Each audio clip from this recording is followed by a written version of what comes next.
উপরে ফরজ, ঠিক না ঠিক?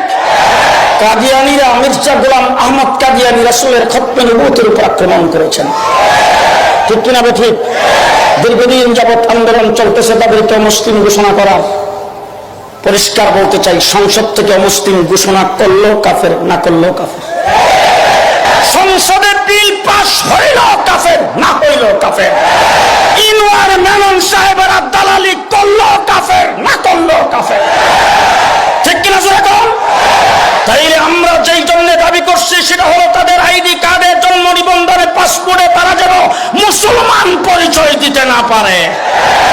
তাদের মসজিদ ইবাদতখানার নাম মসজিদ দিতে পারবে না, তাদের মসজিদ থেকে মুসলমানের আযান ধ্বনি বাজতে পারবে। আমরা হাফিজজির দেশের জন্মগত নাগরিক হিসেবে ফখর করি, আমরা ফখর করি আমরা আমিনীর দেশে জন্মগ্রহণ করেছি, আমরা ফখর করি আমরা ফখরে বাঙ্গালের জমিনে জন্মগ্রহণ করেছি, আমরা ফখর করি আমরা শাহজালাল শাহ মাখদুমের বাংলায় জন্মগ্রহণ করেছি। মুদির ওই দালালদেরকে বলছি, শাহজালালের বাংলার সৈনিকেরা তোমাদের দালালির সকল কিছু মেনে নেবে না, মেনে নেবে না, মেনে নেবে না। জুতা মারলে কাজ হবে না, জুতা মারলে তো ঢুকায় গেল, জুতা খুরদের জুতা দিয়ে কাজ হবে না। এরা তো জুতা খাইতেই আছে, লাভ নাই।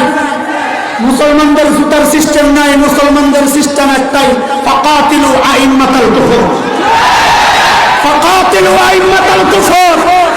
ওই জুতা মুতার সিস্টেম নাই, ডাইরেক্ট অ্যাকশন। ওই জুতা মুতা দিয়ে মুসলমান এর উপর কোনো ভরসা রাখে না। মুসলমানের ভরসা আল্লাহর উপর, কথা কন ঠিক কিনা? এর যুবক হুমকি ধমকি আসবে, চোখ রাঙানি আসবে। তুমি ভেবো না আমাদের কাছে অস্ত্র নাই, যে অস্ত্র আছে এটা যার কাছে ছিল ইতিহাস, সে জয় হয়েছে। বুকে হিম্মত রাখো, হুমকি ধমকি আসবেই। বাংলাদেশ দখলের চক্রান্ত চলবেই, মানচিত্র টুকরা করার চক্রান্ত চলবেই। পাল্টা হুমকি দিয়ে দাও, আমাদের অস্ত্র নাই তাতে কি? শুনে রাখ কুলাঙ্গাররা, খোদার কসম খায়া বলি, খোদার কসম খায়া বলি, আমি তো সেই স্বপ্ন দেখি একদিন দিল্লির লালকেল্লায় আবারও কালিমার পতাকা পথ পথ করে উঠবে, পথ পথ করে উঠবে।